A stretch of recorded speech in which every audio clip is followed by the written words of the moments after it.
On Cape Breton Island in Nova Scotia lies the Sydney Tar Ponds, one of Canada's most polluted sites. It holds roughly 750,000 tons of toxic chemicals, as for over a century the Sydney Steel Corporation churned out steel, and with it, a cocktail of benzene, sulfur, and tar, which seeped into the land, the creeks, and Sydney Harbour. At its height, the mill made almost half of Canada's steel and employed thousands of employees, but the cost to the environment was devastating. Pools of toxic sludge filled Mughaw Creek, and the damage spread through the watershed, touching every corner of the community. A cleanup has been on the table since the 1980s, but the scale and complexity of the project make it a massive challenge. As mentioned in the Environmental Impact Assessment, the Sydney Tar Ponds cleanup will reduce toxic contaminants in soil and groundwater, protecting human health and ecosystems. Land farming, solidification, capping, and groundwater diversion will limit contaminant spread, while Open Hearth Park will provide green space, absorb CO2, and improve urban environmental quality. However, some environmental impacts remain. This includes the loss of wetland and intertidal habitats as they build the park, potential air pollution from incineration and overall cleanup operations, altered groundwater flows and runoff risks during extreme weather, as well as possible leaching from containment structures. Proponents of the cleanup would say that the project reduces the presence of toxic chemicals like PAHs, PCBs, and heavy metals, protecting both human health and local ecosystems. They would also say that Open Hearth Park will provide a new green space, which would improve community well being and improve the urban environment quality. The cleanup would also create jobs, support local businesses, and include opportunities for the local Indigenous Mi'kmaq community. They also highlight that long term monitoring is built into the plan and would therefore prevent future contamination and ensure sustainable restoration. On the other side, some could argue that the chosen method of solidification and capping leaves pollutants in place, risking future exposure if contaminant fails. Furthermore, airborne toxins during the 4 year process would potentially threaten residents' health. Local communities and Indigenous stakeholders also have risk of feeling excluded, with limited input or transparency in decision making. Furthermore, there are high federal costs and reliance on unproven methods that would prioritize budgets over true permanent solutions. After seeing both sides of the argument, we will now present several stakeholder perspectives on why the cleanup project should not move forward. Hello, I am the Director of Operations at Environment and Climate Change Canada, a federal government department that is committed to protecting the environment for Canadians from one ocean to another. I'm here today to present the government's position regarding the proposed cleanup of the Sydney Tar Ponds. Environment and Climate Change Canada believes that while it is necessary to tackle the situation of toxic chemicals at the old Cisco site near Cape Breton, we must act pragmatically and find a better plan, as the stabilizing and solidifying method followed by cement capping is not a right method yet. We believe that the proposed plan does not justify the almost $300 million contribution asked of the federal government. Such a massive amount of taxpayers' money should be directed towards other national environmental priorities, such as mitigating climate change, overfishing, or even allocating funds for green initiatives, such as allowing grants for electrification or improving energy efficiency. Even though under the Canadian Environmental Protection Act, handling and disposal of toxic waste does fall under federal jurisdiction, such a massive involvement could set a precedent that encourages provinces to offload environmentally costly responsibilities onto federal taxpayers. Moreover, our environmental management practices in our country are guided in part by the precautionary principle, which means that where there are threats of serious damage, in this case to the health of the residents nearby the site, lack of full scientific certainty will not postpone cost effective measures to prevent environmental degradation. In the case of this cleanup project, there is too much risk associated with air quality, so we're basing ourselves on the precautionary principle to determine that in the face of uncertainty, we have to choose the option that has the least potential to cause harm, and there are too many risks of health hazards, even more so when we consider the risks of substances leaching even after the cement capping. This is not the best approach to take, and therefore we must continue our search for another, better cleanup method. Thank you. Hello, my name is Esperanza, and today I am representing the provincial government of Nova Scotia. I will be addressing why we have decided to not support the Sydney Tar Ponds cleanup as it is currently proposed. This project creates a major financial risk for our province. The cleanup requires extremely high upfront spending, and similar toxic waste projects often face budget overruns and require decades of maintenance and monitoring.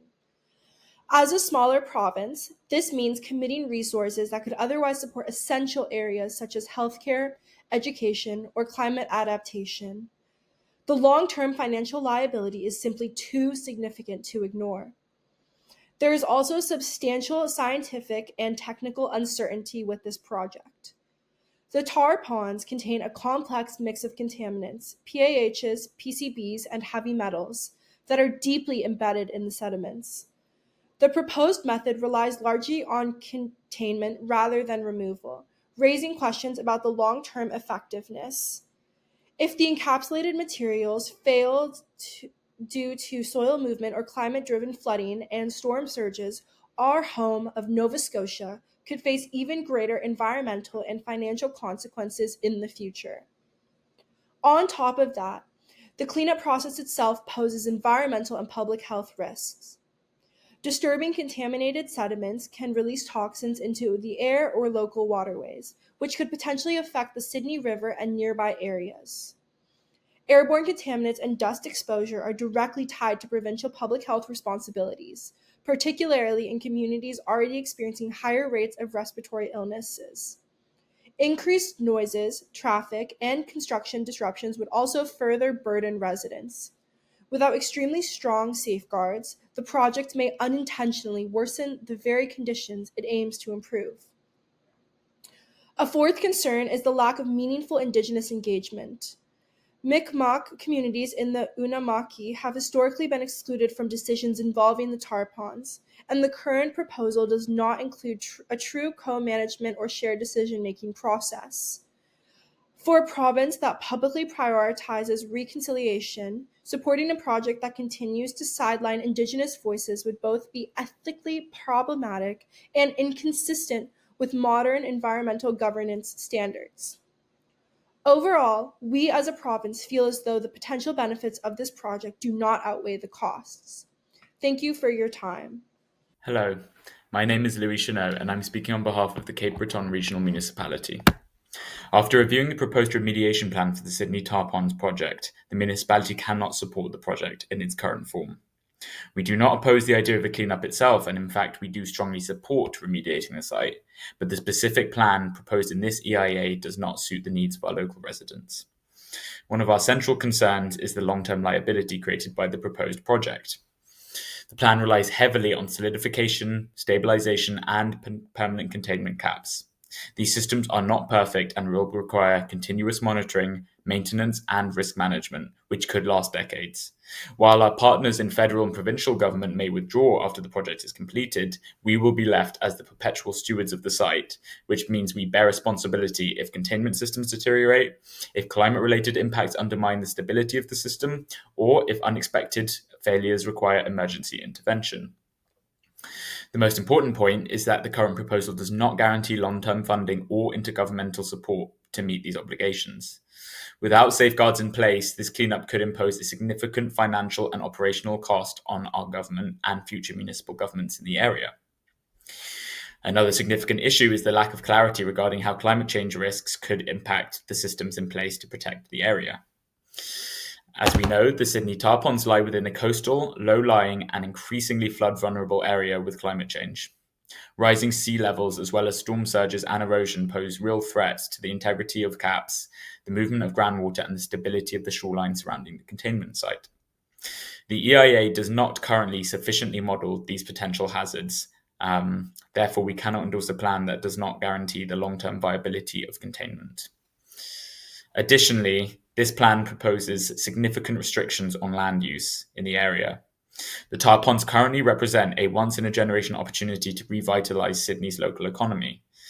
But the current remediation plan limits the types and buildings allowed in the area, as well as infrastructure expansion and the potential for commercial and residential development. All of these factors combine to hinder the municipality's long-term strategic planning. It is important that the cleanup enables future community development rather than permanently restricting it. As proposed, the remediation site leaves it only available for low-intensity activities, undermining the potential for revitalization in the area to benefit our citizens. Now, in addition, this poses significant costs on the municipal government. Road wear, as well as congestion from heavy traffic as the project is completed, will impose significant costs on infrastructure in the area. The local government will bear the cost for increased demand on wastewater and stormwater systems, as well as the cost of repairing and maintaining roads and engineering infrastructure in the area. The EIA just does not offer adequate support or mitigation for these risks. Therefore, it is important that the project is reformed to better suit the needs of local residents. We strongly support the remediation of the tar pond site, but we cannot endorse a proposal that creates long-term risks for our residents. We remain committed to working with our partners in the provincial and federal government to make a remediation strategy that works for everyone. We believe that alternative approaches must be explored, ones that reduce long-term risks rather than permanently restricting the capacity of the area. Thank you. Hello, my name is Sunny Bell, and I am here today representing several non-governmental organizations united in opposition to the proposed cleanup of the Sydney tar ponds. While I cannot deny the rationale behind the implementation of the project, the chosen methodology is far from sufficient. I am here today representing the Sierra Club of Canada, Eco-Justice, People's Health Commission, and the Canadian Environmental Law Association. The primary points of contention raised by these groups are centered on the chosen method of remediation and the lack of transparent communication with local residences. We advocate for methods that would better protect public health and the environment from residual pollutants in the long term, and for the right of the stakeholders to be properly informed, which should be a key tenet of any environmental EIA that has been mislooked in this situation. The Sierra Club of Canada has been calling for the Sydney Tar Ponds Agency to maintain more accountable, open communications with the surrounding communities since 2005. They argue that the Sydney Tar Ponds Agency is muzzling public debate on the cleanup to promote their cost-saving agenda over one that would prioritize public health and safety. The residents feel unsafe and endangered by the chosen methods, and they are also simply underinformed and underrepresented.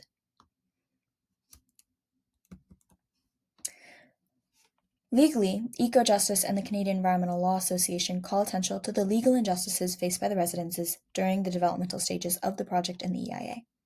There is a great dismissal state of toxic torts in Canada, which leads the residences to a lack of legal possibilities to support themselves and represent themselves. These EIAs seek to provide these opportunities in the future for these stakeholders involved. They also argue that the project is a cosmetic upgrade that does not adequately address the community's health issues. Local knowledge was ignored in favor of the government's remediation plan. The People's Health Commission is an NGO that is local to Sydney. They argue that there's a need for a proper cleanup that involves transparency and open communication, like the other NGOs, but also uses safer methodology for the waste management. There is not enough research to assume long-term effects of capping waste, and the residents do not deserve for their community to be treated as a test site. An inadequate cleanup will leave the community exposed to continued health risks, and there is a potential for contaminant migration. The treatment of the Sydney tar ponds is not a cleanup and is rather a cover-up. We feel as though one of the primary tenets of environmental management has been ignored, the precautionary principle. We cannot simply cover up the issues in the most toxic site in Canada without knowing for certain what the effects will be on the dissenting, uninformed, and vulnerable populations. We will continue to advocate for the people and protest against this unacceptable and insufficient project. Thank you. Hello, my name is Leif Shaughnessy and I am here on behalf of the local communities in and around Sydney, Nova Scotia, where the notorious Sydney tar ponds are located. The Sydney tar ponds have been a health hazard for 11 years since the closing of the Sydney Steel Corporation. There have been reports of cancer, disease, and miscarriages, all tracing back to the sitting contaminated water in the Sydney tar ponds. These are people in my town that I know and care about that are getting sick. There needs to be efforts put in to ensure that the Sydney tar ponds do not endanger future generations and get anyone else sick.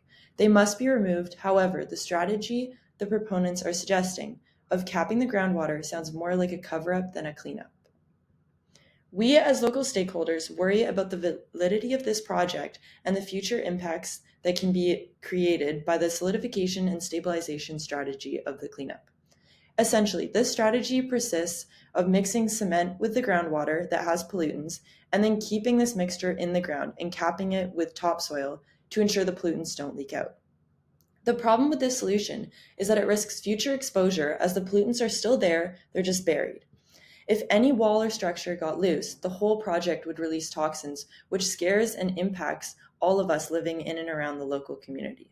We are all excited about the possibility of having Open Hearth Park opening in the middle of our toxin-filled city, but for a $400 million project that cannot be redone, we want it done properly and not just buried. During the lengthy 10-year process of cleaning up the Sydney tar ponds, there will be continuous re-exposure of pollutants at the site, as the mixing of cements and groundwater will not be covered or transported to a site farther away. The tar ponds sit in the middle of Sydney where we all live, and so re-exposure of pollutants like PCBs is seen as a setback for all of us Nova Scotia community members. There have been no plans to relocate local communities, so we are just sitting ducks waiting to get sick. This plan is dangerous for the next 10 years, and maybe more if the pollutants leach, which is very possible.